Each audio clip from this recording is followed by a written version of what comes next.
કલ્પના કરો, સમુદ્રની હજારો ફૂટ નીચે એક આખું શહેર દટાયેલું હોય. પથ્થરના રસ્તા, દિવાલો, બંદરો અને મંદિર. શું આ માત્ર એક દંતકથા છે કે પછી ખરેખર ભગવાન શ્રી કૃષ્ણની દ્વારકા આજે પણ સમુદ્રની અંદર અસ્તિત્વમાં છે? દ્વારકા એક એવું શહેર જેના વિશે હજાર વર્ષથી ચર્ચા ચાલી રહી છે. આજે આપણે જાણીશું ભગવાન શ્રી કૃષ્ણ દ્વારકામાં કેમ વસાવી, દ્વારકામાં દરિયામાં કેમ ડૂબી ગઈ, સમુદ્રની અંદર શું મળ્યું અને શું વૈજ્ઞાનિકો માને છે કે આજ શ્રી કૃષ્ણની દ્વારકા છે. તો ચાલો શરૂ કરીએ. દ્વારકાની શરૂઆત. મહાભારત અને શ્રીમદ ભાગવત પુરાણ અનુસાર ભગવાન શ્રી કૃષ્ણ મથુરામાં રહેતા હતા, પરંતુ મગધના શક્તિશાળી રાજા જરાસંધે વારવાર મથુરા પર હુમલા કર્યા. પ્રજાને બચાવવા માટે શ્રી કૃષ્ણએ એક એવો નવો નિર્ણય લીધો. તેમણે સમુદ્ર કિનારે એક ભવ્ય અને સુરક્ષિત નગર વસાવ્યું. આ નગરનું નામ હતું દ્વારકા. કહેવાય છે કે આ શહેરનું નિર્માણ વિશ્વકર્માએ કર્યું હતું અને સમુદ્ર દેવતાએ શ્રી કૃષ્ણને જમીન આપી હતી. દ્વારકા વેપાર, સંસ્કૃતિ અને સમૃદ્ધિનું કેન્દ્ર બની ગયું. દ્વારકાની ભવ્યતા. ધાર્મિક ગ્રંથોમાં લખાયું છે કે દ્વારકામાં વિશાળ મહેલો, સુંદર બગીચાઓ, પહોળા રસ્તાઓ અને સોનાથી શોભતા મહેલ હતા.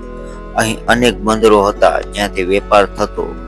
ભારત જ નહીં પરંતુ વિદેશથી વેપારીઓ પણ અહીં આવતા. દ્વારકા માત્ર રાજધાની નહોતી, તે સમયનું સૌથી આધુનિક શહેર માનવામાં આવતું હતું. દ્વારકા કેવી રીતે ડૂબ્યું? મહાભારત અનુસાર શ્રી કૃષ્ણના પૃથ્વી પરથી વિદાય લીધા પછી યદુવંશનો અંત આવ્યો. ત્યારબાદ સમુદ્ર ધીમે ધીમે આગળ વધ્યો અને આખી દ્વારકા સમુદ્રમાં સમાઈ ગઈ. આ ઘટના હજારો વર્ષથી લોકોની આસ્થાનો ભાગ છે. પરંતુ શું વિજ્ઞાન પણ આવું જ કહે છે?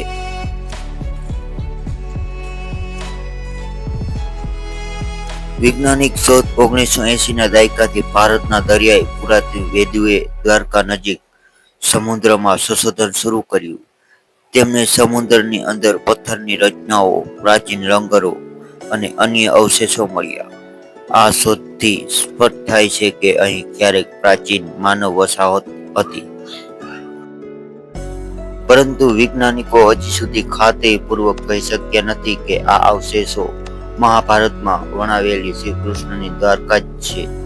તપાસ અને સંશોધન આજે પણ ચાલુ છે.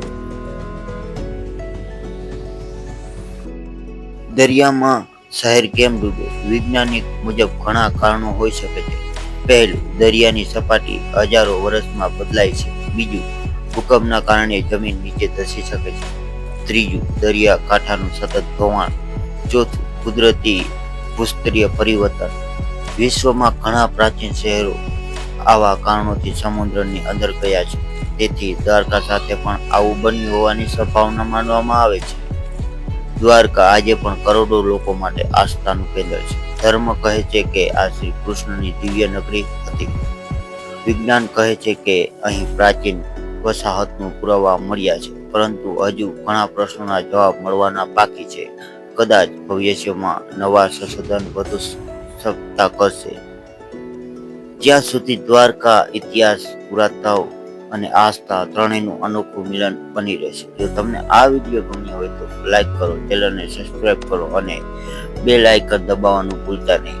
મળીએ એક આગામી વિડીયોમાં, ફરી મળીએ. ધન્યવાદ.